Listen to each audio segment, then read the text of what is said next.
John's Gospel, chapter 3, and probably some of us will be quite familiar with these verses.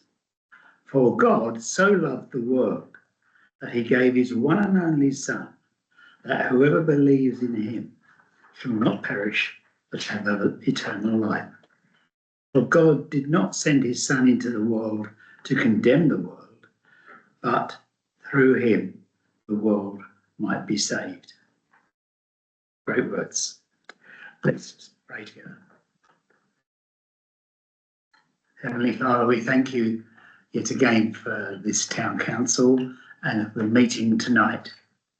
We thank you, Lord, for the position that we hold, the responsibilities that we've taken up in order to serve this town to the best of our abilities. And we thank you for the things that we've been able to do as a council and also as individuals. Thank you for the people that know us in the town, know that we're part of the council, and for all those good things and the responsibilities we have, we give you our thanks. And so, Lord, we ask you tonight that you will lead us and guide us, that you'll give us that freedom to speak our minds, then you'll also give us that freedom to realise that other people have different thoughts to ours.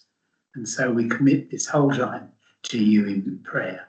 In the name of the Lord Jesus Christ, we pray. Amen. Yeah. All right. Okay. First up, we have to receive and agree apologies and reasons for absence. Yeah, we've got apologies from Councillor Gear, Councillor Coulter, Councillor Elliott, Councillor Schofield, Councillor Jean Williams, Councillor Perrin, and that's it. And currently only absent at the moment is currently Councillor Crabb, but maybe late. Okay, we've still got enough. Yes. Yeah, okay. Declarations of interest and any dispensation requests. I put one about parking charges, I thought probably better safe to do so. Yep, makes sense. Thank you. Any chair's discretion? Oh, easy. And any items that we think should be moved into Part B? I would suggest possibly that the High Street car park update gets moved into Part B for myself. Which number is that? That is number 20. Yeah. Okay, guys, can we, I propose we move the High Street car park update to Part B on the agenda. Can I have like, in favour of that? Yep. Anyone against? Questions? No, okay. Up against Part B. Thank you. Now we go to public participation, and we've got quite a full house here tonight. So, where do we start? Norman, you career every week, mate, so I think you deserve to go first week, don't you? Hey, to reserve this spot. Oh, thank you. We've now got the seafront that was completed with all the work down there on the wall around the seafront. And also to put up all the lamps and so on. One thing which is quite disappointing, the men have done all this work and all the lights around that new part is still not on, but they might be a little more, but they're not working. But we put the fairy lights around, and never been there. I have a feeling, Norman, that there is a reason why, Yeah. but I can't tell you off the top of my head. I know that I know that they had storm damage at the time of the storm. Whether that's been repaired, I don't know, but I think that might be one of the reasons why that's not on at the moment. But they're quite good at letting me know now, so I do keep chasing them up. But Okay, right, I'm just going to go left and right, so if that's easy, would you like to start? That's good. Yeah, okay. Would you like to say anything? No? Gloria, how are you? Would you like to say anything? It's just, because my hearing is not very good. Yeah. Is this, can you ask any question, or is it just? you can public participation is for you to you can address any council. Today, funnily enough, I've had about 3, 4 And I think Helen had a couple of holiday makers in the shop, and they all, I don't know why they always come to us, but they came in and they all said, we've all been to Ilfracombe a few times before. And we all know that most of the towns are like Ilfracombe with all the shops closing. But please, oh please, can you tell us why all the empty shops, those the actual windows and in front of the shops are filthy, filthy, dirty? Is there any way the council can get the windows clean in these? I know they're not your job. Yeah. But, and just get the rubbish up from in the little dumps of the shops and that. Well, I can try and answer it. I can tell you what we're doing as officers. At the moment, there is a High Street regeneration team kind of working together between North Devon Council and ourselves. I'll be honest, the aesthetic side of things we haven't really looked at. The main thing we're trying to get clarification on is empty shops and whether or not anything can be put into empty shops. There is restrictions. So, for instance, we asked about whether we could wrap empty shop windows from an advertising perspective, but you can't wrap windows. But you can have things in the window that are set back from the window, and it's all to do with business rates and things like that. So there's a lot of work going on in the background trying to do that. With regards to obviously cleaning and things like that, no, we haven't discussed that. I can raise it at the next meeting. I noticed actually this afternoon when I had to come by here, the worst places, unfortunately, are the biggest ones, like Yeah. factory shops The and all the others, and they do look so bad for the town. Completely agree. We are restricted with regards to what we can and can't do. We can go onto land registry, find out who the owners are, but unless there's something that's actually a health and safety issue, there's not a huge amount that we can do with demanding that landlord does something to that property. That is just the restrictions that we've got, but we'll bring it up and we'll see. I mean, we obviously have litter pickers that go up and down all the time. So, you know, we try our best on that front, but I'll bring it up at the next meeting, Gloria. And we also have a town team that meet every week, so that's our town maintenance operatives. Yeah. So the ones that just clear the weeds and that Yeah. one, they're wonderful. Yeah. I mean, they're all, most of them are going. The big thing is finding the owners of the building. Actual buildings that look Yeah. so filthy, dirty. It comes down to, With the jet wash over all of them, I think. no, we'll keep it on the agenda and do what we can, but as Laura said, Thank you. some things are limited to what we can and can't do, so. Yeah, so, shall I say something? Yeah, I think it's Highfield Road. Any updates on the landslide where it's gone into the road and temporary traffic lights are on? And is it Marlborough? No, Marlborough, sorry. Pass over to Cracky. Yeah, been there for quite a while now, hasn't it? It has. The reason it's still there is it's happened before, and normally Devon County Council ended up picking up the tab for repairing the wall. On this particular occasion, they looked at it, and in their litigation thing view, it's not their wall. So the landowner has gone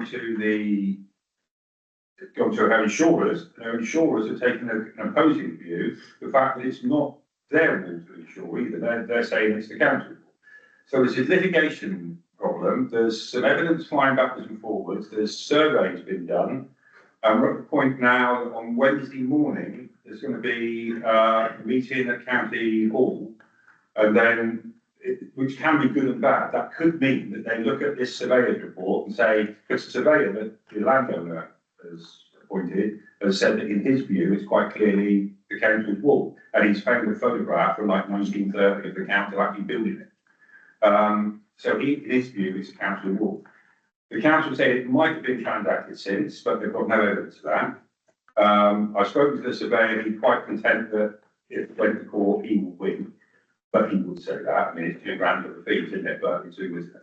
So it's a mess, and the sensible thing to do would be for the council to proceed. But at the moment, because it depends how it goes, it could be 50,000, 100,000 pound job, if it's done properly, it depends how it's done. But if it's up to those sort of numbers, they get this argument where they say it's not for us to spend the taxpayers' money if it's somebody else's fault. So it's a dispute. It will be settled Wednesday morning. That's the only thing I can tell you. Whether it will be settled well or whether it will be a disaster on Wednesday morning, that I cannot tell you. If the council stick their heels in and say we are going to take this to court, that would be a medium track claim. If it's medium track, that would probably be 18 months before it went got near a judge. Well, it's been quite a while now, hasn't it? And the road's damaged in the area where the traffic lights are. There's a whacking great big pothole now with the cone in the middle of it. All right. So it's even worse. Right. It's horrendous. So, I don't know if you follow Facebook, but if I hear anything on Wednesday, I'll update people if it's appropriate. If it's a private matter between the landowner and that, see, I can blast out everywhere, but if there's good news on Wednesday, I'll let that. The other one, which you nearly asked about, but you missed the boat, was the Highfield Road one. And that is being done, that's supposedly being started on the 17th of January. But Oh, right, yes. we live in hope on that. So we'll see. But again, that's That's the historic one, isn't it? yeah, they have accepted liability on that one. That's going to be, I think it's about 500,000. You know, so it's not quite a big job when they do it. You know, it's not just putting the wall back, they're going to do it like to Oxford standards. The county council's going to do that more. The building company, yeah. And you can live. Yeah. The county doing that now, but they're arguing the model. Okay.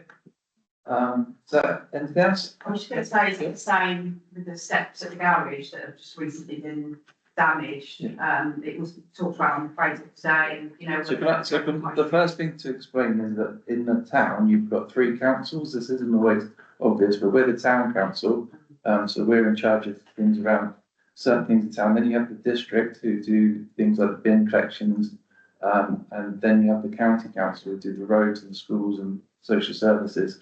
Different areas of different councils. And obviously then you've got private landowners as well. So it all comes down to who owns it, who's responsible, who's liable. I believe those steps are privately owned. I think I've recently had the title deeds for another bit of land, and you can see quite distinctly that piece is actually owned, I think, and I'm open to correction without having done any land registry, but it is privately owned, including that section of the steps. The damage that's been caused has come from another building, another site, which is obviously separate. We're not ignoring it. We are, as officers, though, we have no control or have no leverage on anything or any power. So is the word.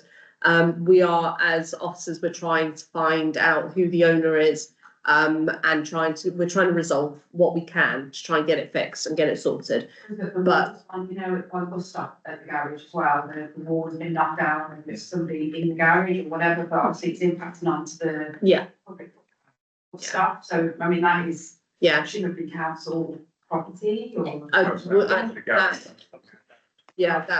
isn't. It's not on council. Like, public footpath. That would end up being Devon County Council, but the footpath itself would be, but the ownership of the wall possibly isn't, so that becomes private and then becomes another dispute between the two. She's overhanging a footpath and they've been told that they need to cut it back. So surely somebody should be contacting them. Well, I'll be honest, the first, you telling me about the wall at there is the first I've heard. So there is a system, I'll just so you're aware. Ilfracombe Town Council has a website. On the website, there is a section called Report It. For all of these things, I very much highly encourage you, please go on there and please report it. I mean, you can report through us, you can come to reception and our officers downstairs will do it for you if you're not comfortable. But the system's there to report absolutely everything. And the more we report and the more that the public do that, the more chances are that the officers that are at county council or district council know about it, which means it moves up the ladder. Every single time you report it, it moves up that ladder. So please, just, tell us, but also please do take that on yourselves a little bit as well, if you can. It helps us to push it through. Yeah, thank you. After hearing what levels and who we report to. Yeah. To the bit of road between where the new house is built, 2 pots to Tesco's. Yeah. That has now got a second water leaching out of it, and the curbing next to the mud bank has gone, but they've been out with a green tin of paint marked off some areas. Yeah. So would that get reported to the county council? Or is that snagging So of the builders? So Councillor Crabb is our Devon County Councillor, so he represents Ilfracombe at Devon County Council. Some of us here represent Ilfracombe District Council, which Councillor Crabb does as well, and I do. And some of us are just town councillors. Paul is our highest councillor, you best answer, I imagine.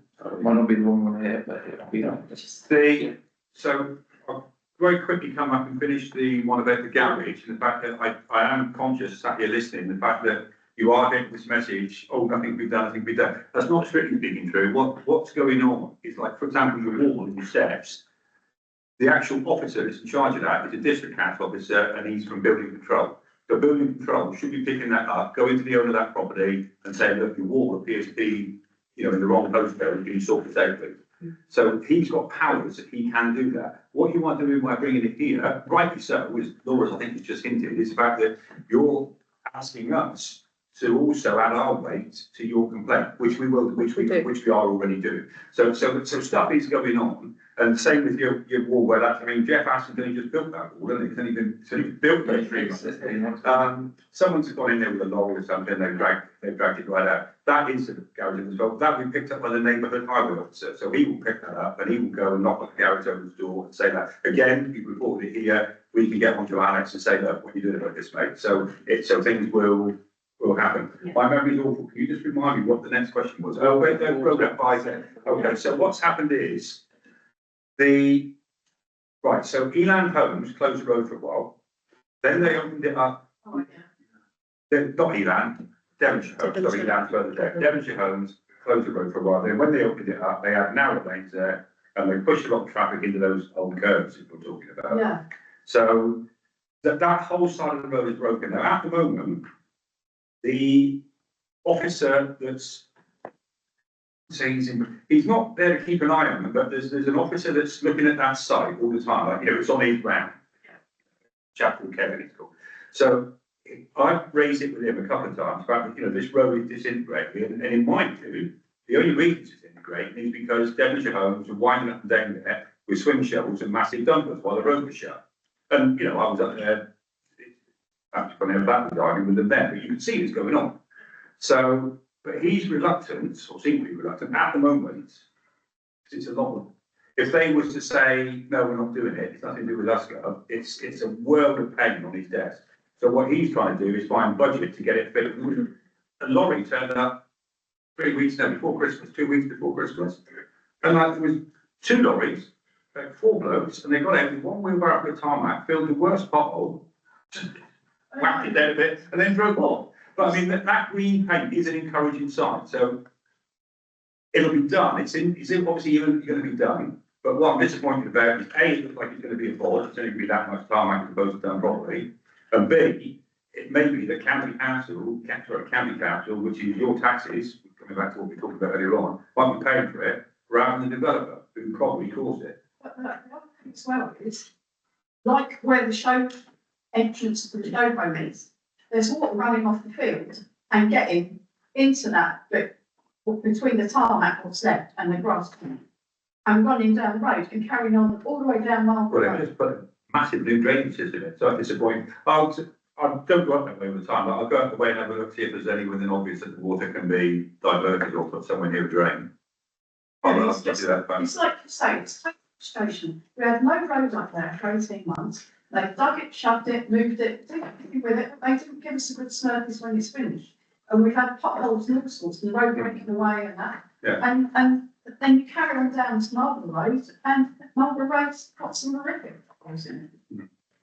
Yeah, I think part of Marlborough Road is up for some patching work to be done, so that might be quite bad. It's just don't point it out, got a road breaking on the holes. But there we are, see, so once again, the big thing is reporting it, so we could be all night, but potholes are dealt with by Devon County. They've got 2 contractors who are the only people who are allowed to set potholes. Nobody else is allowed to fix the pothole apart from these 2 contracted pothole repair companies. They've got money to pay them, but they can't fix them quick enough because they don't have enough staff, and they only prioritise ones which have been reported. as, liability, so best thing to do is go and pop the tyre in it, report it, and it'll be fixed tomorrow. But don't, no, you don't, no, I'll take that back. Just get off. Yeah. And I can't claim off the council. No, but once It's you, my fault. but once you report it, it goes to Devon County, they flag it as a priority repair, and then they will come fix it, but they will only fix that one, they won't fix the one next to it, they'll fix the one that's been highlighted. Again, this is stuff that we've argued with them for since I've been in council, it's not new, it's how the system works, and they've got the contract till 2028. No, it's up for review in 2027. 2027, so we might see some changes in the way potholes are fixed in 2027, but it's kind of out of our hands. The best thing we can do, report everything. So, I believe there's a load of money coming to Devon County, isn't it, like for additional support for repairing roads? Yeah, there's, I mean, this arrives every year, so I wouldn't get overexcited about it. they have the money, but they can't, it doesn't make any difference. But it was being Because an they don't- extra windfall, as if it was something over and above what So the problem is- normally is allocated. The last 2 years, they've had a 55 million payment, or 50 million, then 55 million, 53 million, I think, input, and this year has gone up to about 82, 83 million, something like that. But I mean, these are annual payments, and it's supposed to, it comes from government, it's supposed to solve everything, it doesn't. There's something like 16 billion pounds worth of backlog in road repairs across the UK. I think Devon's got over £1 billion.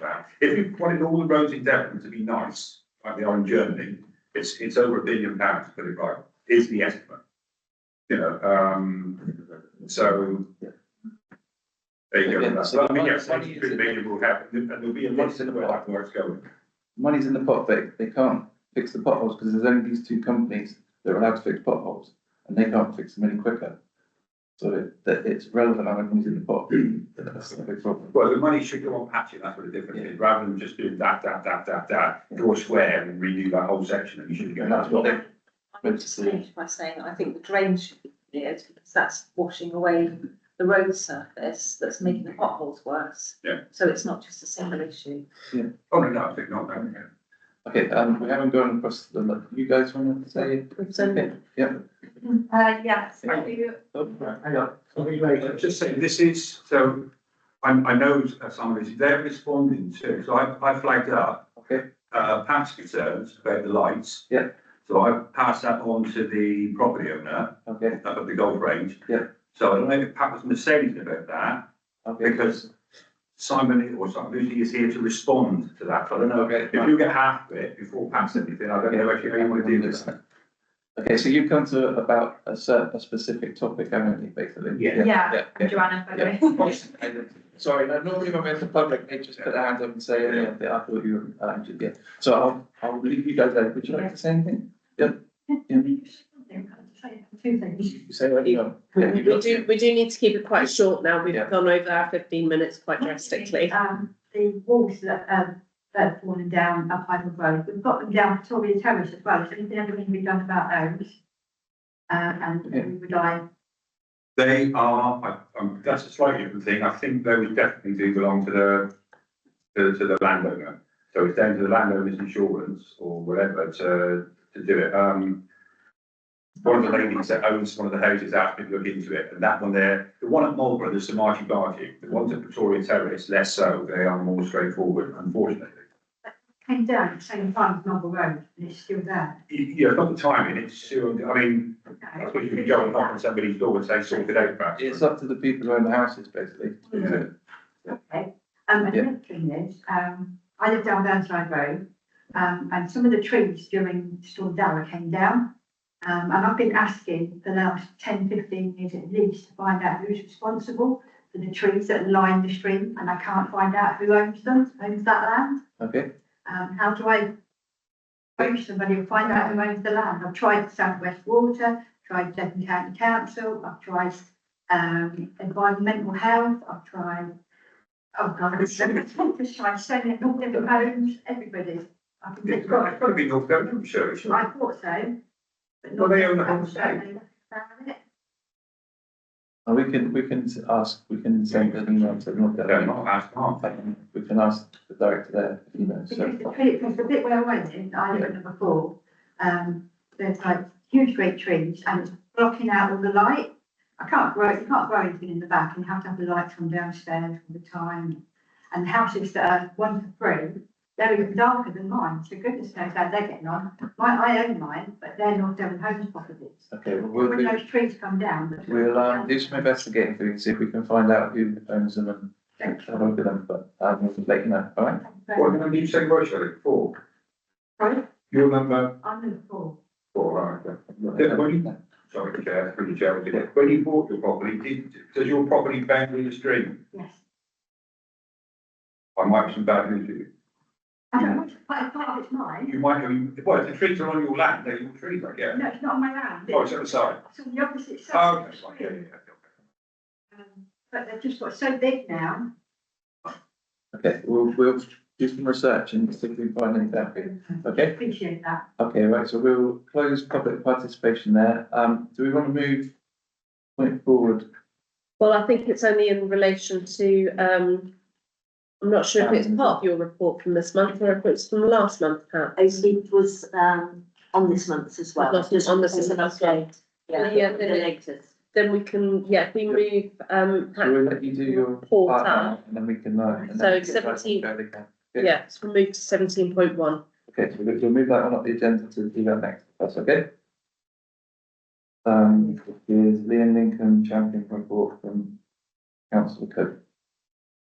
Yeah, so my update in relation to the lights was, the previous month, it'd been raised by residents in Lee and Lincoln that there will be an impact. It doesn't affect me, I haven't seen them personally, but we've had lots on our WhatsApp group been impacted by the lights from the golf driving range. And the main impacts have been the intensity of the lights and the timing, because at that stage, you aren't in December, they were on all night.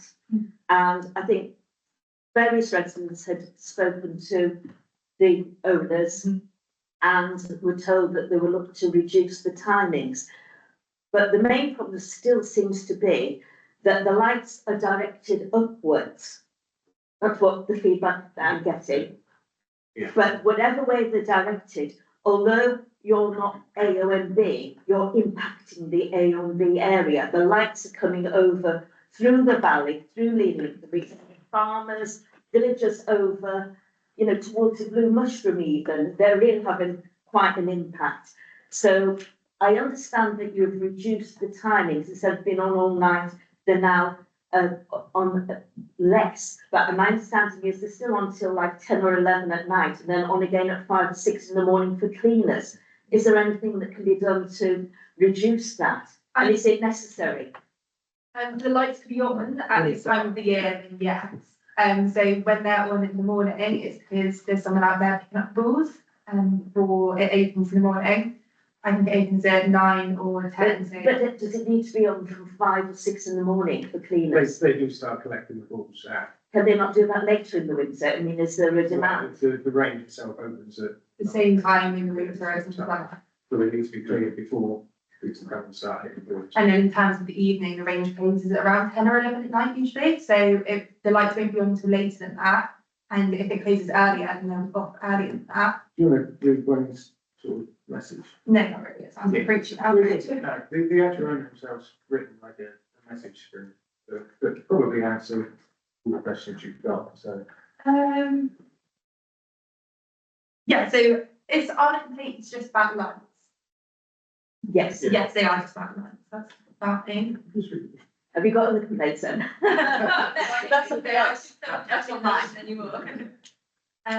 Yeah, he's basically just said regarding the lights that all of the lights are now set on timers. So even if the range, if someone were to forget to turn them off, or the range stayed open past 11, for example, they would automatically go off at 11 at the latest. And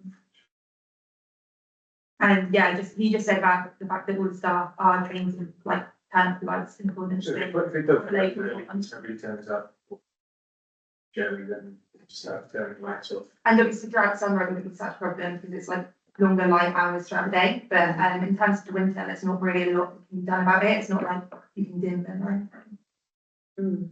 And the direction, people are saying they're going upwards, So they're saying they're not, they're going, so what direction are they going in? They're just pointing out, what's the tree line, basically, So they're not aimed above the tree line at all, they're at the end of the range.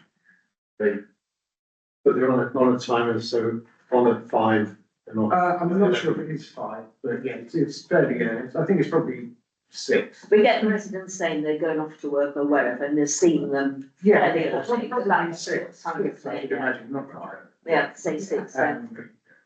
But yeah, they are directionally like that. Because, So all I've done is directed them to, doesn't come under us actually, you come under West Down, yeah, is to contact West Down Parish Council and let them know that, you know, there are concerns, so, yeah, I mean, you look to the right and see mothercrop, looks like a yeah. glowing mushroom. But, you know, I rang up about it, to speak to somebody, and I think it was on North Devon Council, just to say who, you know, where do they actually come under, and they said, you know, West Down. And the lady who answered the phone said, oh yeah, I drove through there, it's really bright, it's there. And that was just the person on North Devon Council answering the phone. Yes, yeah, it is an AONB area, it is. I think that was a mystery night because it's glow up. It's like headlights. Okay, so is there anything else? Because this isn't really something that our. No, all I did was just noting it and. Well, just to finish off, I mean, and he sent the operator when I sort of tugged his ear a little bit, said, sort yourself out, boy, or words to that effect. And the reply he got to me, I mean, covered up on what Joanne said, is that he's at pains to say that he's hired local staff, he remains open during the winter when everyone else closes, the operators have been lost during this period. There's no other local, very few other entertainment options open in the winter. Trained staff turn the lights off, timer. Looking at the possibility of dimming them, but it depends on his electrician. He reminds everyone that he supports the local community. He's given a load of dosh to Devon Air Ambulance, which doesn't affect the lights, but he's looking to support other charity causes, and just basically wants to be part of the community. So it's that kind of thing. So, yeah, but just, you know, to summarise, I think people wish you every success in your business, but they don't like the impact on the A&B and the night skies. So. Yeah, like I said, it's not really an issue that we can. It's more a planning issue, which. Yeah, that's why I've directed them to West Down as well. West Down Council, so, yeah. So there's not a lot we can do as councillors, but thank you for coming, and yeah, thank you for answering the questions, okay? Right, now, public are free to go, if you've got any questions, or you're welcome to stay for the rest of the meeting. You can, whichever you want, okay, but we will crack on, okay? Steve, I guess, Steve will show you out if you wanna make your way back, but if you want to stay, welcome, okay? Right, here we go, right guys, we're gonna go to, number 6. Can we approve of the minutes of the full council meeting on the 9th of December? They've been circulated. Yeah. See it. Yeah, and if you do, probably, yeah.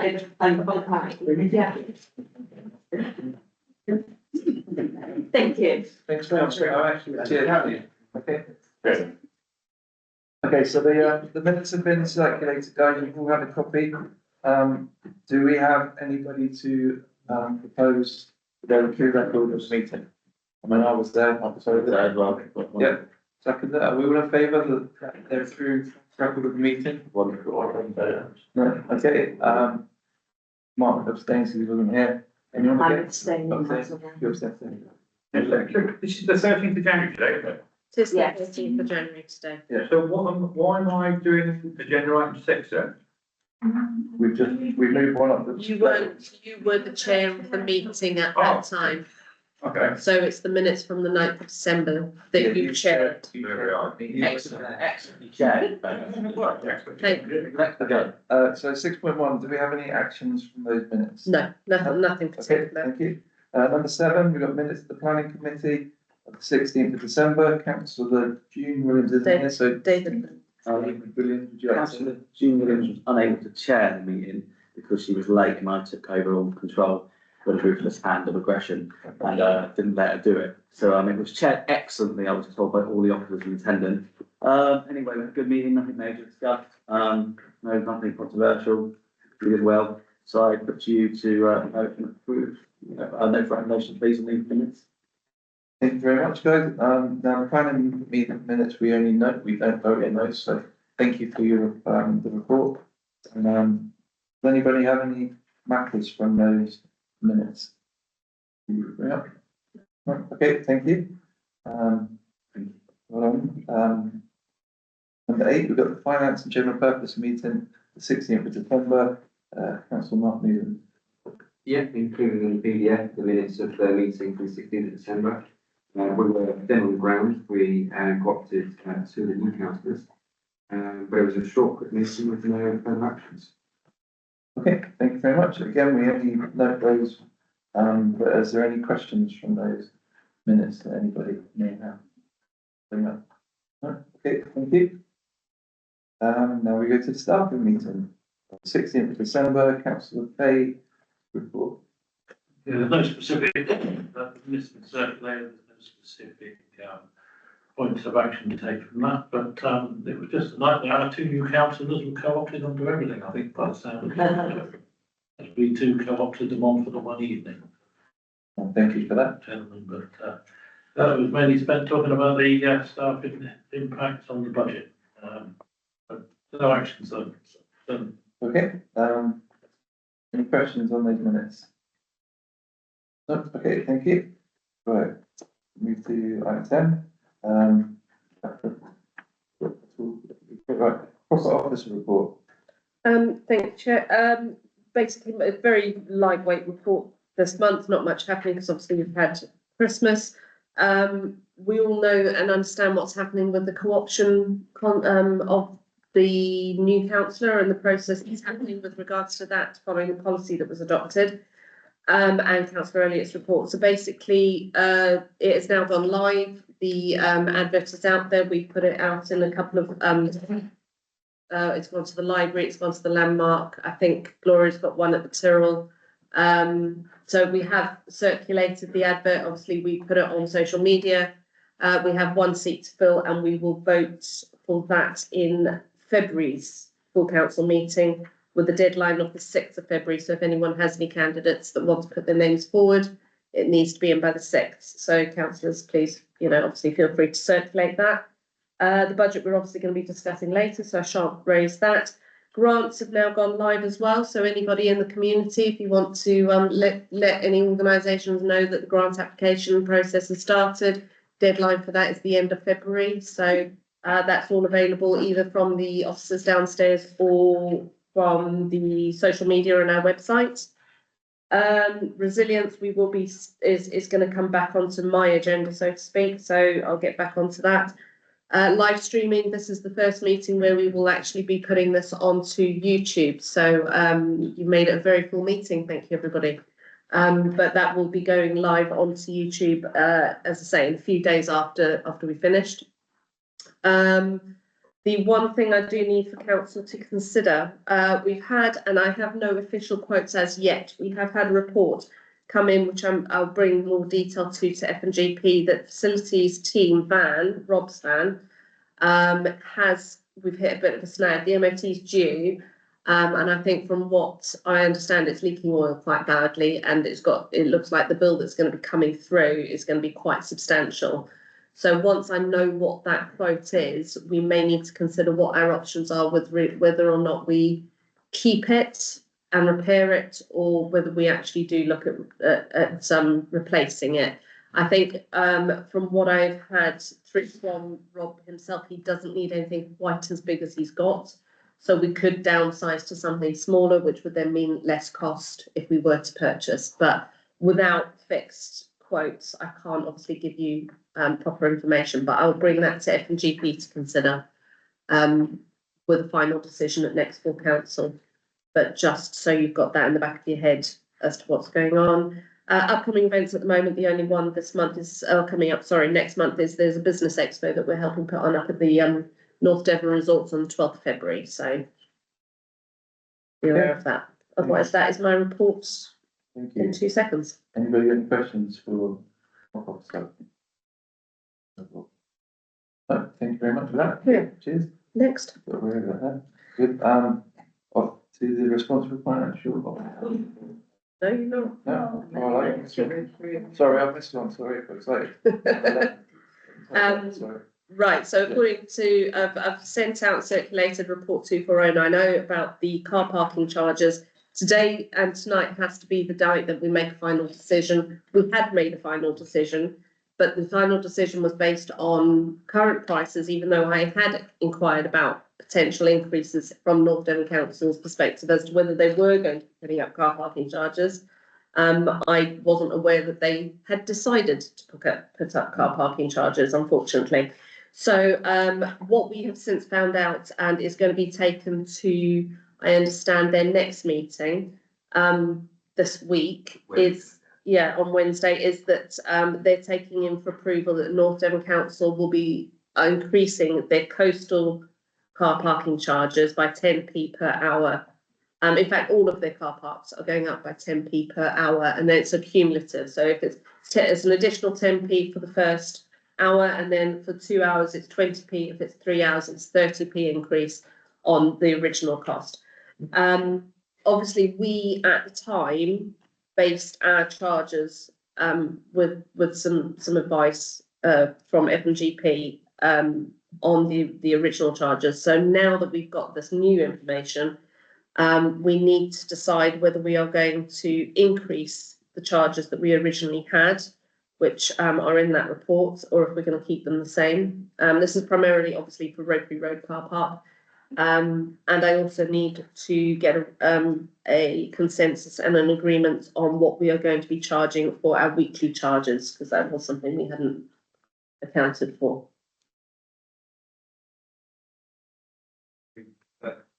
This has all been through F&GP, and it was fairly lengthy discussion and debate, and we had, back and forward, there was this and that, and we ended up with the proposals in front of you.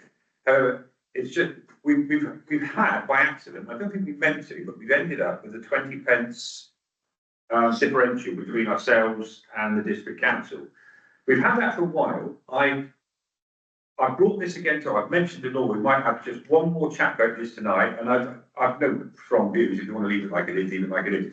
But I got the feeling that we were thinking about bringing it up a little bit closer, so we're only 10 pence difference in it. Whereas, because we went like that and they've gone like that, we're back to 20 pence. If you are happy with the 20 pence differential, this is fine. You have to do this up to say, put your hand up with an excited look on your face and say, I fully support this. If you think that 20 pence is too much, or there's a chance to make it feel more bold, I toss that in the wind tray. That's it. I have no view strongly on one way or the other, but it's just about, since we had that meeting, district has gone up 10p. Discussed. Yeah, so do we have any proposals on the Well, I've proposed that the proposal is to make a decision, basically. Unfortunately, there is no set. Okay, so traditionally we've mirrored the charges of the district council in our Rotary Road Car Park. That's the issue. We were going to mirror them, and we've moved the goalposts. So we're now, we've got to make a decision, do we continue to mirror them, or do we the chair, whether he's got strong view. No, I think from memory, changes that we made did actually increase for the longest days, like 3 hours, 4 hours, 5 hours. Hours were more expensive than what they were when we had them, they were effectively increased already. Yeah. So if you do this would effectively be a second increase in less than a year. Less than a week there, because we haven't decided. I'm happy with the ones that we've gone with. I'm wary of people. I'm not so much worried about the impact on tourism, but it's more that local people feel that it's like throwing away the cost of parking, especially for road bridges. It's the one that local people use the most year round because it's the most central. We do know what the difference is in income. We raise it to mirror it with the district council. we can work it out, imagine. £7 grand. Yeah, it'll be about 7 or 8 grand. 10% would be it'll be 10%. It's a grand of percent. Yeah. So if you percentage it out, it would be less.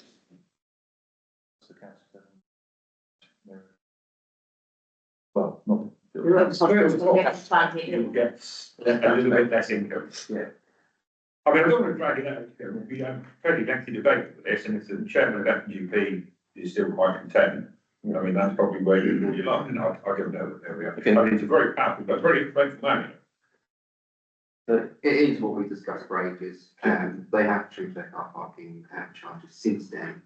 I was in favour of putting up a little bit more, but I went with the committee who wanted to propose the charge 30 in. Personally, speaking from a personal level, I've never gone to a car park and gone to another one because another one was 10p cheaper. You park your car where you can park your car, especially in a touristic town. You park your car and find a space, end of story. So I'm happy to leave it where it is, but if anyone wants to discuss any further about increasing it another £10, then great. Okay, so I think what we need to do is put a couple of options here on the table and have a vote really. So if I can say, I propose option 1 would be we match NDC's level £1.60. Put it up as we've always matched them. So I'll put that on the table. I propose that. Anybody say? Okay, all in favour of matching NDC's proposal? 5, right, again, someone else will have to propose the other option. Is anybody actually against it or abstaining? Yeah. Okay. Is anyone against that first proposal? I presume that anyone who didn't put their hands up is either against or abstaining. Oh, I see. Oh, sorry, Right. You're abstaining, that would help. David is abstaining.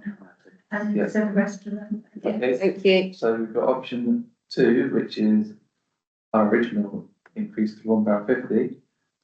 We need someone to propose. It's No, one pound 40, I think, yeah. £1.40. Okay, sorry.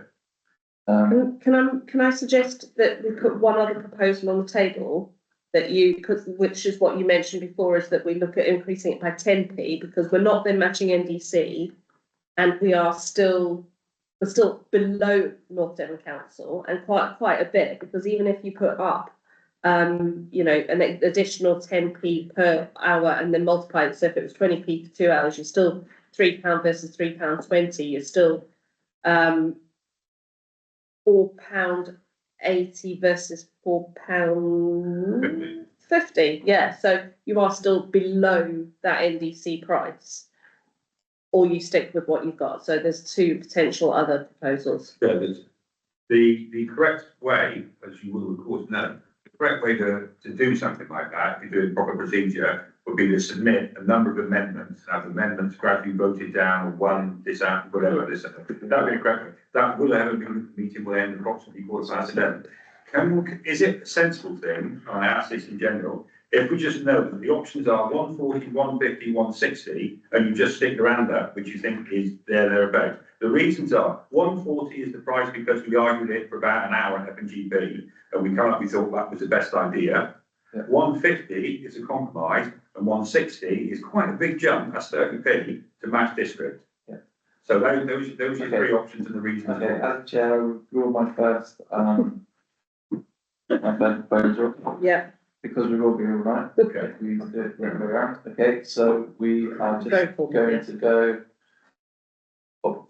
140, 150. Well, make the numbers, just say the numbers, that'll be option. Yeah. So who's in favour of £1.40? Okay, who's in favour of £1.40? No, who's in favour of £1.50? 1, 2, 3, 4, 5, 6, 7. Yeah, and who's in favour of £1.60? Okay, so £1.50 is the It's what we preferred option. Do we need to vote that through?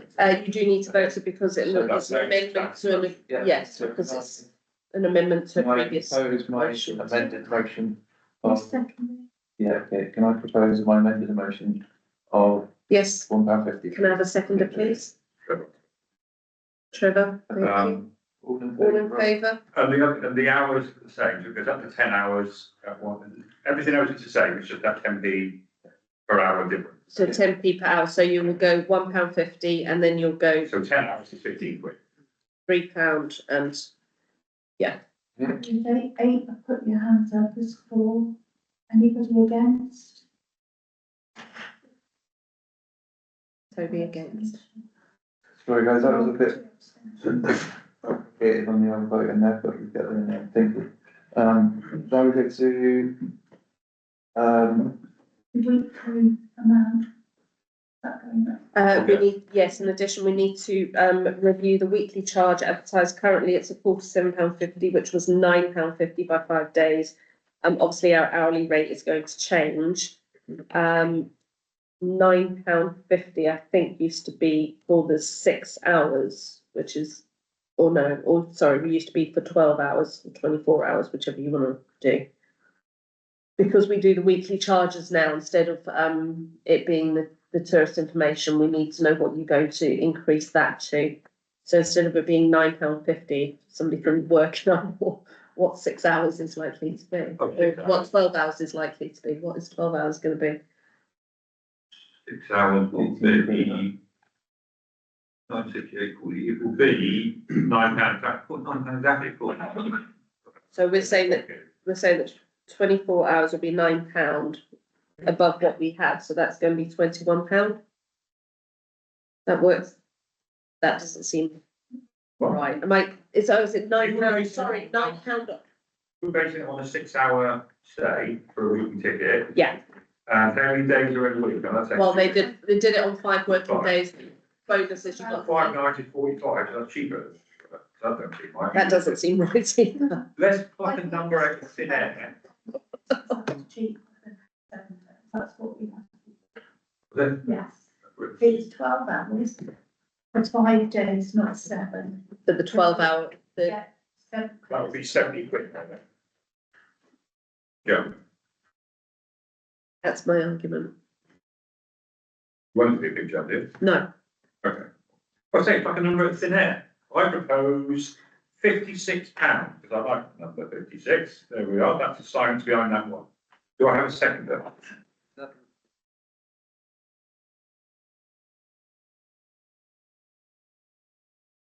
Can't go from 46 to 70, can you?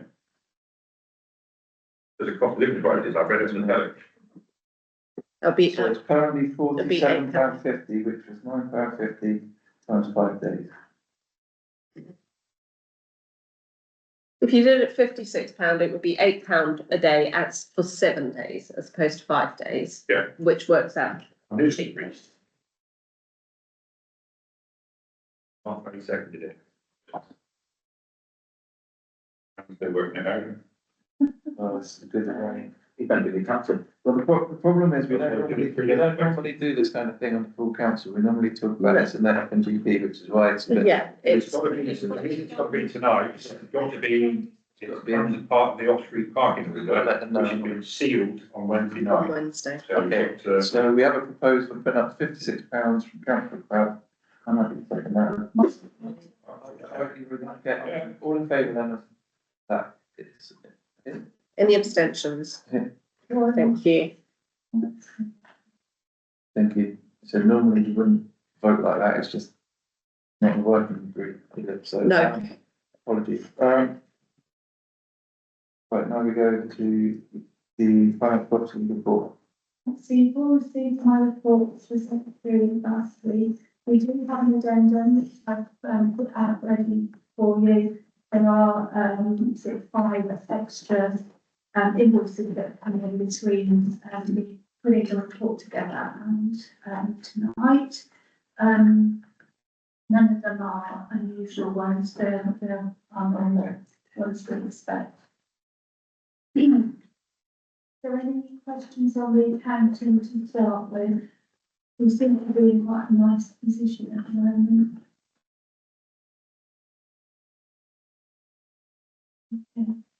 Just, I'm desperately quickly, very well ask you quickly and said, with view to the mechanical disaster that Laura was referring to earlier, do any of the reserve pots give you any reassurance about anything that might happen in future, that we're not discussing that now? Yeah. Good, okay, right, that's fine.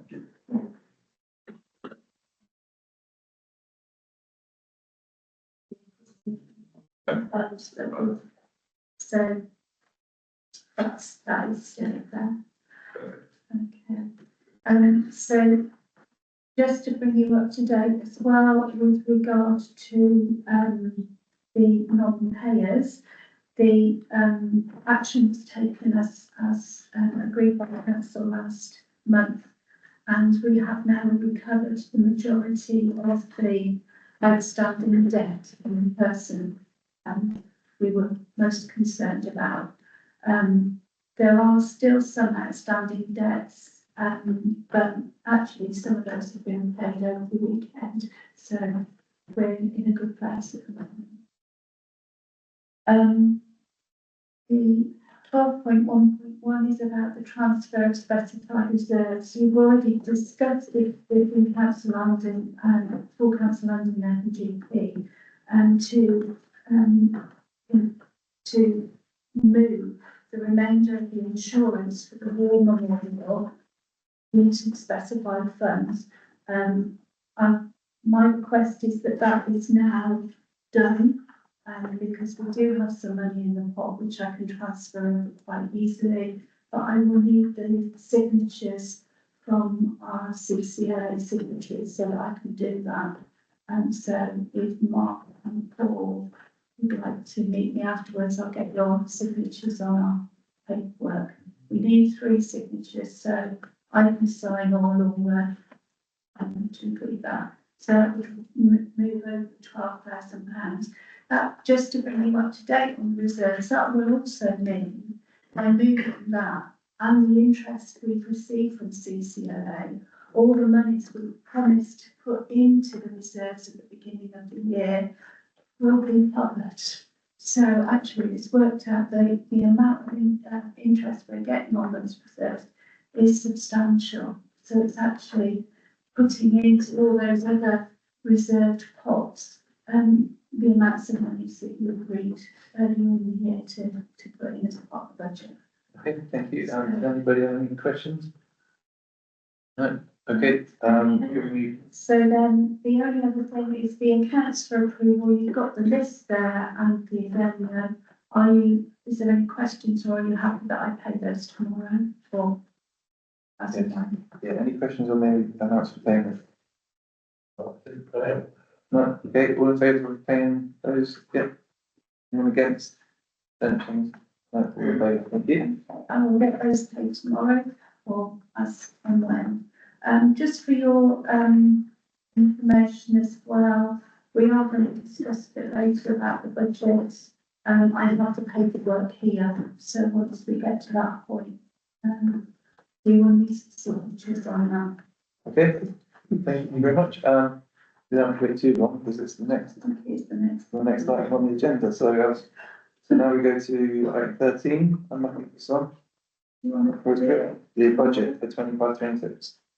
Yeah, so I put a report together. I'm not going to go into a huge amount of detail unless anyone has a specific question. I've tried to make it as straightforward as I can. Obviously, we've had very lengthy discussions at varying meetings we had on last Monday, where we had our final budget working group meeting. At that meeting, various options were discussed as to whether there was the possibility or option to bring it down any further by making cuts, and it was decided that it wasn't. So the proposal, as per the report, provided nobody has any questions, is to agree the precept figure based on the information I've given you, which is 529,056. I've rounded that up to get rid of the pennies and. So we have spent hours on this, guys, we've had numerous meetings.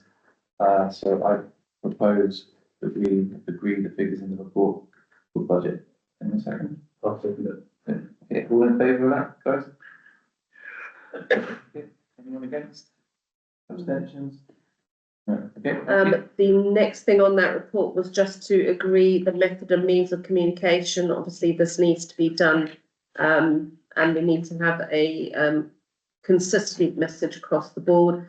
So if everyone is in agreement, well, I'm going to throw this out there, whether or not the main driving force would, and the scribe, who's very good with a pen, could possibly put the wording together that we will put out to the public and have available on our website as to the reasons and the background behind the decisions that we've made. Once in agreement, well, not sure, Trevor, are you happy to do it? Yes. Yeah, okay, thank you. Yeah. If you look at when district, what you would normally have the odd quote from someone that's relevant, so I would suggest as well as Trevor. It's the normal done thing to do, if that's to say, like, Mayor Dan Turner says that he's not excited by the option of raising the someone like, when we don't use that. Alright, well, I'm sure everyone will be, come to us if you need any help with that. Let's see what you put together, thank you. Now we've got the programme management report, Steve. Like that? Yeah, I'd like to report this month, it's supposed to me be away beforehand, but there's probably half a dozen main things that we're working on at the moment. Obviously, the big one was the budget, which I was hoping more about with quite a bit. We've got the PCN contract, which is up for renewal in June. I think that we've got a proposal in place, but I need to funnel this through this meeting for approval, which will come next month. But there is going to be a reduction in those hours. It will affect the team, but hopefully we can manage that through matter wastage and bits and pieces like that. So that will come next month. Working on the plan for Bell's Place in terms of sustainability funding. We've got, I think it was 16 grand from the NHS to support them, but that's only just a one figure. So we need to look at the sustainability on keeping that place open. I'm working with Laura on the car park business plan. That looks like it's in a good place now. I think that we've got a meeting coming up. We'll discuss it in part B. Thank you. One accounts are all up to date and done. We're sustaining it for another year, which is good. And ring fence money for all of our main projects, which is also good. So that's quite important. And I've also been working on the rebound version of one of the two in terms of the next meeting. I think it's due to be held in the first week of February. Apart from that, the team are working well. Everybody seems to be happy and doing their bits and pieces, which is all in the report. So all good. Okay, any questions for Steve? No? Okay, thank you, Steve, and thanks for all your hard work. Well done. And we go on to reports from Brooklyn Town Councillors. Do we have any? No? And then we've got received reports from county councillors. You've had the one from Councillor Pratt circulated, so you've all had a chance to read it. Has anyone got any questions for him on his report? We won't be able to read it out again. But any questions on that? Go through that. Yeah. Big one which will affect all of us is the devolution. Again, no one knows how that's going to pan out. As a district councillor, that would be under the biggest report that I would have is that there's discussions for devolution of power and rearranging of district councils, county councils. It's all up in the air, no one knows what's going on, but we could see big changes in the next year or so. Sorry, I was just going to ask, at this stage, we would have no idea if that would filter down to have impacts on town councils, parish councils, or is that unlikely? No, it's funny enough, I was just going to come on to it. I was going to do drains, but come on to that one. So whatever happens, even if the new super council turns out to be North Devon, Torridge and West Devon, which means that we will all be in abject poverty, which we're looking to avoid if we can. But if that does happen, then it's too big. It's too big to get meaningful. Like at the minute, you've got North Devon, which is like an area beside your pool table. It's got 43 representatives, I think. So each, like town of Ilfracombe has got 5 people sending information back, picking up different areas, one another. If you went, say you ended up with the Devon Unitary, you'd have 2 councillors for your area. So that's actually probably not a good example because it's quite compact, it's about 2 miles from one end to the other, 3 miles if you include Lakeland, there's drains in there. But But if you look at, say, Andrea's patch in Carmarthen, she would have to do everything. So that's all your, like, your Leatherby and all that, are all gone. And you just have Andrea and one other to do from Carmarthen, or as it would have would you.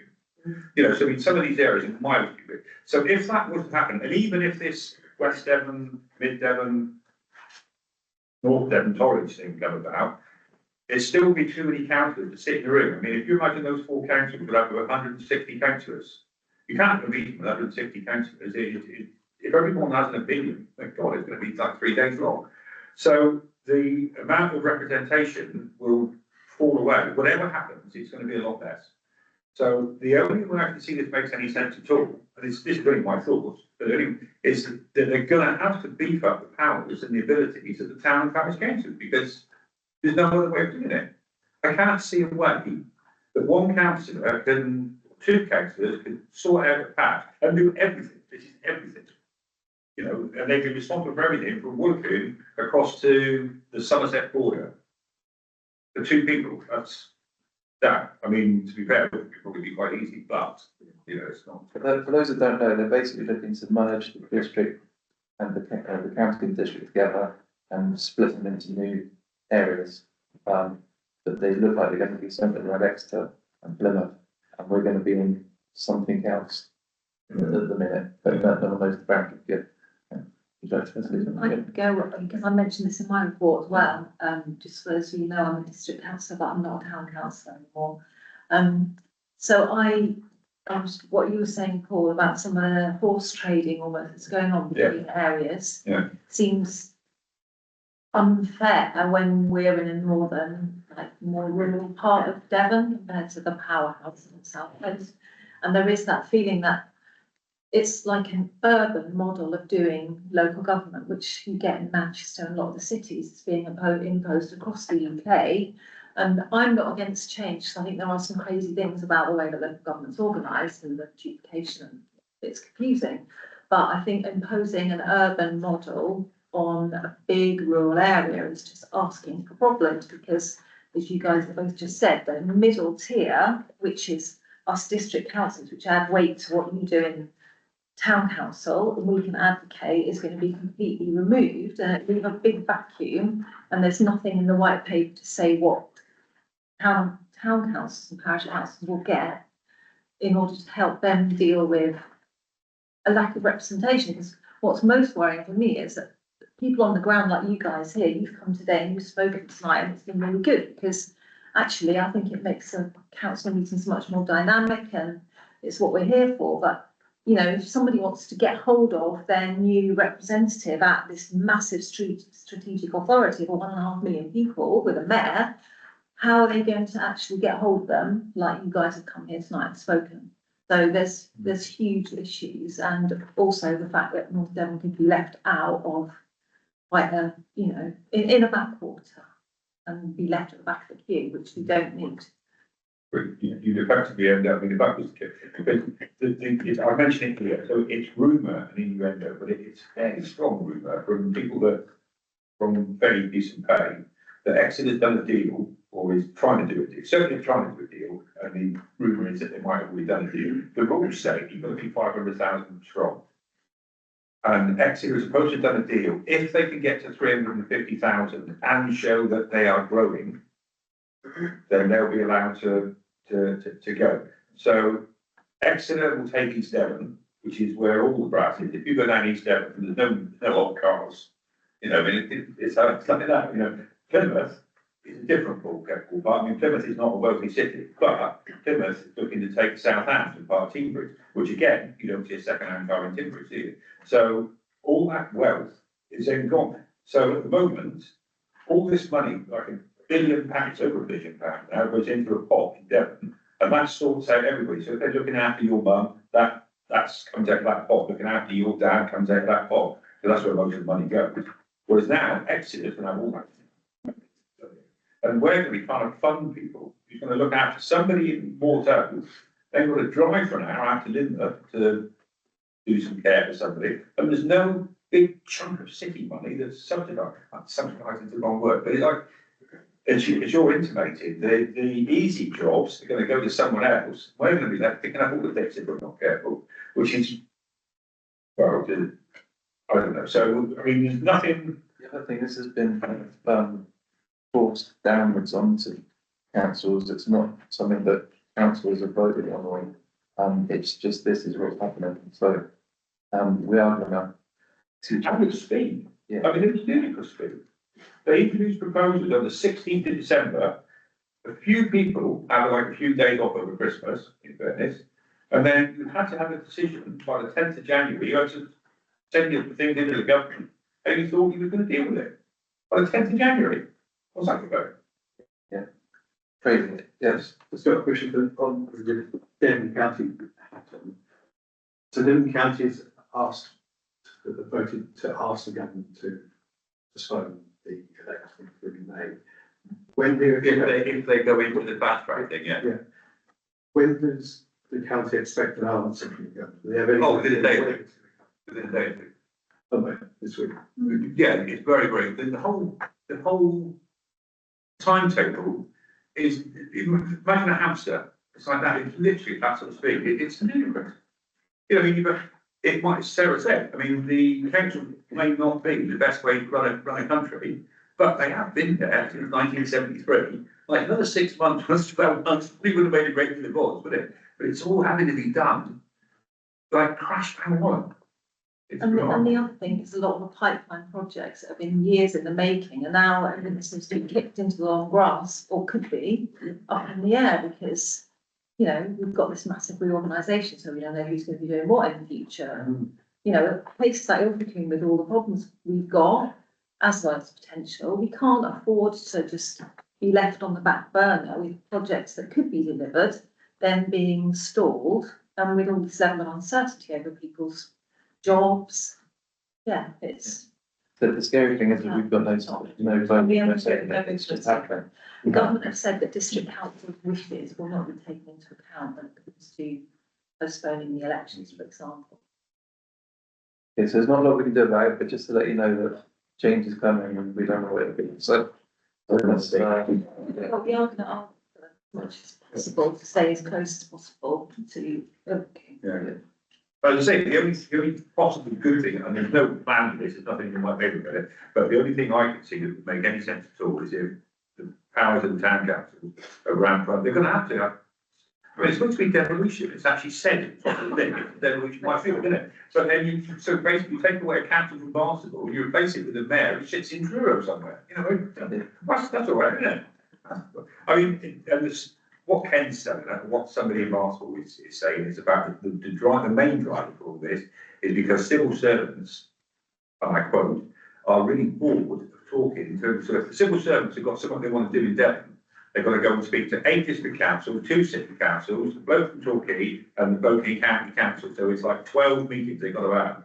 Whereas they're hoping that if they get this mayoral strategic authority, they make one phone call, we're going to paint the road red next week, all right, cheers, bang, and it's done. And that's supposedly the main driver for this, is to make it easier for civil servants to deal with councils. Let's save a lot of money. I think that's the main thing, because you're going to cut out this whole. Yeah. Well, you generate a 2-tier authority, you put it back a super council and a strategic authority. So you've still got 2-tier authority, just that they're literally 10 times bigger than they were, or 5 times bigger than they were. It'll still be smaller than all the district council. That's Yeah. okay, guys, we best move on because we can't change. There's one other thing I want to pick up on the drains on this. So in theory, the drains on the A roads are cleaned every year and the drains everywhere else are cleaned every 3 years. There are trees in some of the drains that look like they are older than 3 years old. So I would assume that these are guidelines rather than rigid things. There is a spreadsheet called Carbon Tech, which I occasionally get copies of if I beg for them, which tells you all sorts of things. People have turned up and they couldn't get the lid up, or there was a car parked over it, or the other. So I have to agree that there are certain, sometimes when this sort of thing goes on. However, I've been talking to Stuart Hughes about this, and there are other things as well. There's a stream out Slade as well, not Slade, school, but there's stuff that needs to be done, it hasn't been done, they come around, they do come around every now and again, I have seen the lorry in Ilfracombe, so it's not like it's never done, but it's just not done very satisfactorily. I have got funding for, Lane, well, I haven't got to be Lanes of Plymouth, but Lanes of Plymouth are a company that Devon used. You may choose somebody else, it doesn't make any odds. But if we get some funding, and we'll direct the vehicle, because when they get sent down by Devon, they come down with a thing like this, and they can only go where it's tells them. The very same with potholes, if there's a drain over there that's blocked, and it's not on their little red dot, they don't do it. So instead of that, I've got some funding, and then I've said that this council, or one will be whichever's the most efficient, or whichever's the one that can get it done the quickest, to have 2 days and go around and do as much as is possible in 2 days, and that's possibly going to be, I would think, about £4 grand. But I'm asking for either this council or one Ilfracombe to take that budget. So I'll get you a cheque, you just frame it and then pass it to a drainage company. You choose a drainage company and you can tell that drainage company where it's got to go. And I've suggested in here that whatever you suggest should be Granville Road and Riversdale Road, because that's what runs down and floods Liddell. I've suggested Southborough Road because that's what floods down over the steps. And I've suggested Larstone Terrace because that's a nice Lido. So one step back, sorry, you're getting funding from County. County. Who will send us a cheque rather than a tanker. Neil can do the Yeah, Marble application, Road. he'll be able to do the application, but I think it should come, having thought about this, if it comes through the town council, we can pay VAT back. Yeah. So, Okay, yeah. but Neil can do that in 2 So minutes. delegate now, or we have to board something up, so because we want to get this done before it's dry again. Okay. So you want to get some, so you want to be aware then that F&GP, you'll be looking at quotes for drain clearance and appropriately appointing a contractor, I would. Yeah. Or should you consider the marble right from the top of the testing roundabout, there's so many of those. Right. Yeah, well, I mean, that's why I'm raising it here, I'm saying like, everybody, you know, like, this is, we've had it before, and everybody was supposed to give Rob Donovan the addresses of where they wanted it done, and Timing read it all out, and then it turns out then that it moved or it changed or something had been, so this is, we're not doing it that way, you're gonna get 2 days to do that, so Marble Road, fine, I've got no issue with where it goes, but everyone can choose, and you've got 2 days. That's what I'm suggesting here, Marble Road, cracking idea, yeah. It's just prioritising the routes, I know they're all bad, it's really hard to prioritise, but. Okay, we'll, put a plan together. I would imagine you get in 2 days, I would hope you get about 160 drains done, I would think. Better than what they're giving us, isn't it? So thank you for that, for sorting that out. Okay, any more questions? You got any more of your report that you want to add, or is that? I don't think so. No. Everyone's Okay. got it.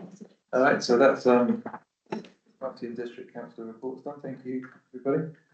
We've done number 17 already, we'll pass that on. So now we have any current, have you got anything else to put back on that? Yes, I Yeah, have. that's right, yeah.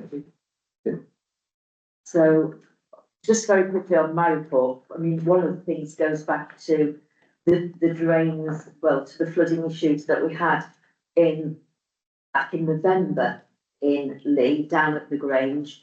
We had them again with the storms in December, so if there is a possibility of getting some drains cleared, would love to have some in Lee. Yeah.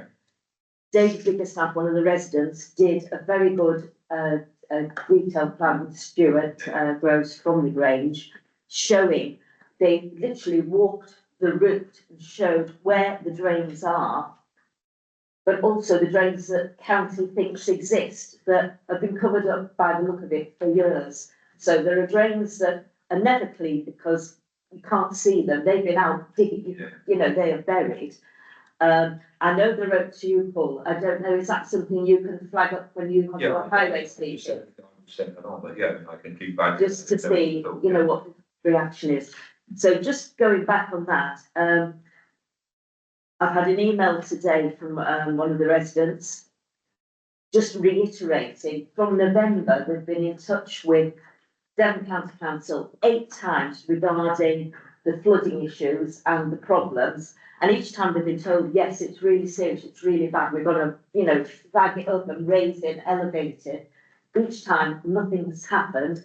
been promised phone calls back, not one phone call back. Oh, that's great. Then, when they do get in touch with somebody again, using the same reference, the information has disappeared, there's no information, it's been logged.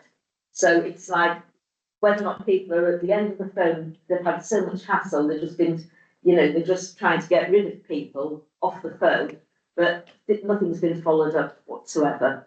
But going back to the issue, I've got another question.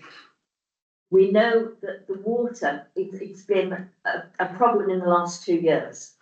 It's got worse with, we've had more storms, but there are some other things that have changed. We've got a landlord owner up at the top of Lincoln who has let out some land, and the person who's renting that land is farming it in a different way. So it's created mud and wet, because now the water that's coming down, is very muddy. But also, we've got a property owner who's only been in the village a couple of years, has changed their boundaries, and they've done things on their land to help alleviate problems they've had with the water coming down from up above, causing some, flooding issues for them. But what they've done is, in my understanding, is unnatural in that they've put in pipes. Is that legal? They've put in pipes which have actually now causing the flow of water down towards the Grange to have increased. And we're thinking it's a combination of things that are causing the perfect storm. That the excess rain, stormy weather, no drains being cleaned, leaves, branches, but also this runoff coming from one property down to another. That person has put pipes in, which is speeding up the flow, we believe, down to the Grange. If it's on his own land, he's entitled to put pipes in, but what he can do without a waiver leave is discharge that water. That pipe shouldn't be discharging on the property boundary without waiver leave. It's a way above my pay grade, whether you want to go and see his visitor or whatever, you should do it half an hour free, isn't it? Yeah. You get half hour free.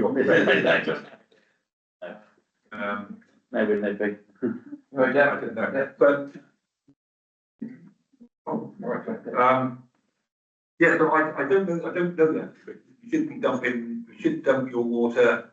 No, but I isn't allowed to remove a problem from your land onto somebody else's. Because it's moving the problem, because I thought there's a drain. You can pipe it, But if that means that all land is that's natural. natural. But it's then where it goes from there, I mean,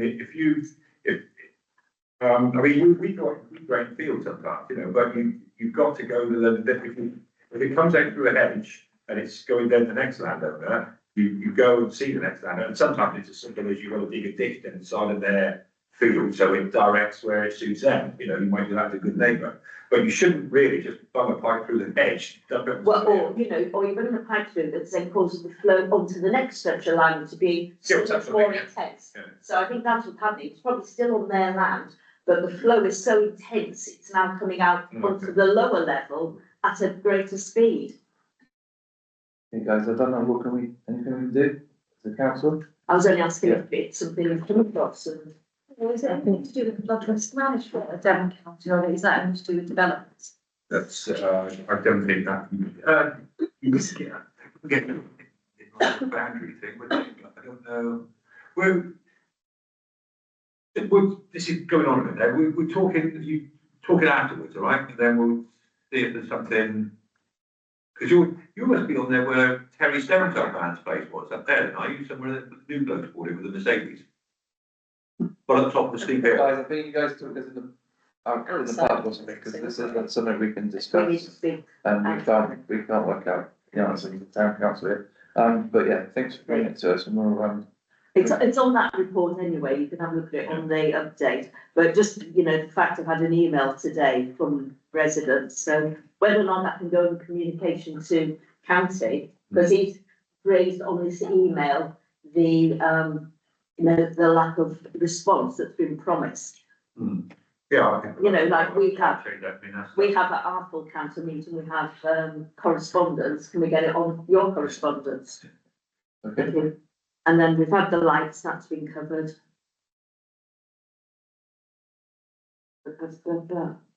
Yeah, and road closed that time. Okay, thank you. Now we go to 18 correspondence. We've got an email from NDC Parish Community Government. Yeah, this got circulated to everybody on the 28th of November, so you should have had more than sufficient time, but North Devon Council is basically doing community governance review. And they've got a timeline that we're doing varying bits and pieces. The first one is the bit that needs to be in by the 28th of February, so we still have a bit of time. We just need to know if anyone has got any particular request, if they'd like to, for instance, change the name of the existing parish to something else.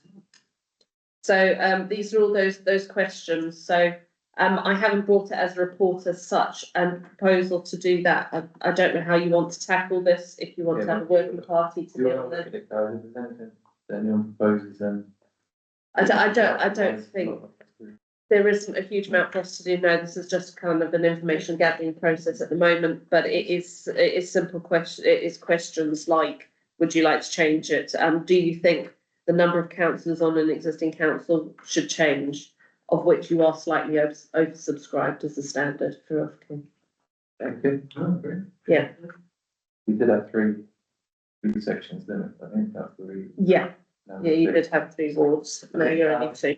So now we get to 18, 1.2, traffic speeding conditions in Greenwich Road. Yeah, that's just because obviously Member of the Public brought it to us, and Member of the Public has just asked for it to go back onto the agenda. It has been forwarded to Councillor Crabb previously. It's about the speed awareness sign going up the A361, which I did respond back. Your response. So it was just to highlight again on the agenda and maybe. Well, the cabinet, I believe on Wednesday morning, is deciding on whether to lump £1 million at the problem of the A361, and one of the outcomes of that will be, should that be voted through, will be that you will have a speed camera on stretch of road, which I think was one of the things that Mr. Warren was quite keen on at one point.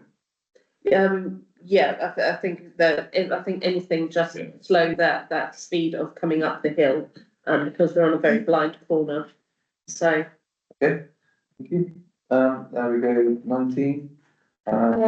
Yeah, so CPP funding. So I'm sorry, this is when I say CPP funding, I do apologise. I should put in creative people in place funding. This is as there was a culture meeting before this, so to do with this funding that we're hoping to get.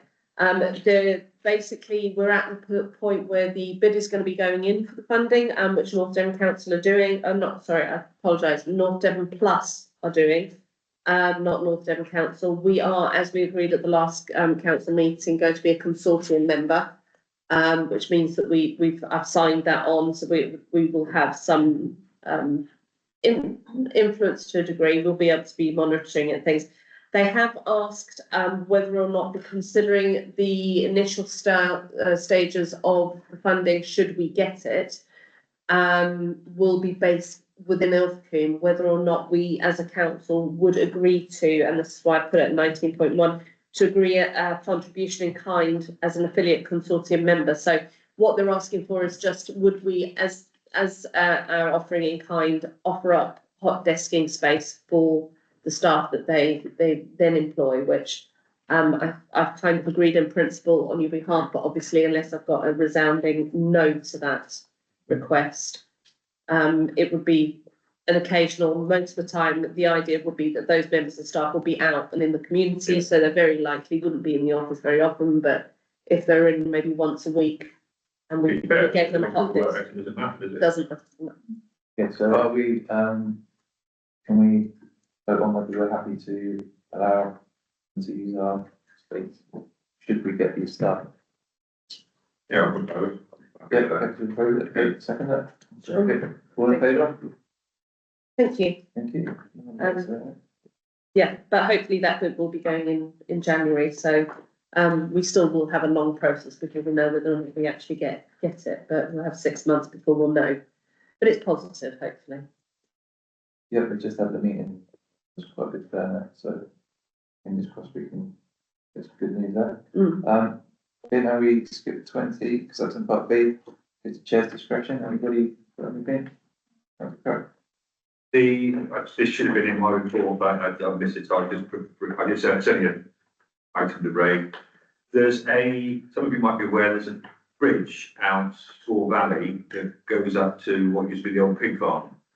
And it is completely choked up, the water is now run over the top of the bridge, and if only it was dropped in the other side into the stream, but it's not. It's using the road as a river, and by the fact that it's using the road, it's now completely took the surface off the road. You cannot get through with a car. I say that, I lie. I did get through with a Peugeot Estate this morning, but if the car was any newer, I wouldn't have done. There's literally pothole, half the road's missing, and it's like 6-8 inches deep. Same old story, it's Marlborough. They're saying it's not our bridge, which they might be right. The road is a private road.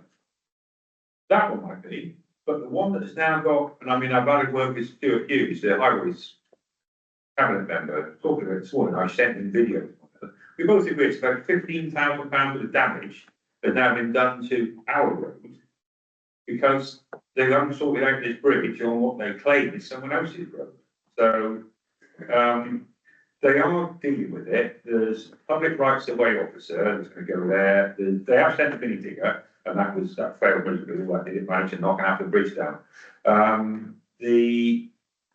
It's being worked on, it's being looked at, and the only way it's going to sort it out is going to have to dig the whole bridge out and chuck it away and put something else back in, whether it's concrete pipe or something, and then put the road back. Somebody's got to do that. What Devon does, well, I don't know, but there's, if you get questions on it, it's a mess. It's actually, the problem is, same as the road at Marlborough, it's not the council's bridge, but they are looking at it because it can go on, because it's literally stripping the road. If you want to go look at it, do not come up from Coutons because you can't get through. Come in from the top, 5 mile o'clock, and zigzag down, and then when you get to that bridge, it's bizarre. It's like a third world. You know those things when Top Gear go through like Mozambique or something, you know, and you see them go, it's literally like that, isn't it? Does it undermine the wall as well, the school chapel? No, it's more on the roads side of things, to be fair. Yeah, that would be more like Beetlejuice saying, wouldn't it? Okay, thanks for the update. Okay, any items for the next agenda? No? Okay, well, we close our meeting at A. Thank you everybody for attendance. Can I just, before we close it, I propose that we go into part B in a minute to discuss item 20. You in favour? Yeah. Yeah, okay. Okay, so councillors, can you hang around for part B? Public and participants, thank you for your comment. Thank you. I'm gonna get a stadium. You might be in that. Yeah. Not find this bridge. You know Schools Valley Hotel? No, not me. Okay, you know where people is? Yeah. You go up past people, okay? Yeah. You go up past there, Of course, yes, up towards. when you get to the church, the little road is left. Okay, yeah, no.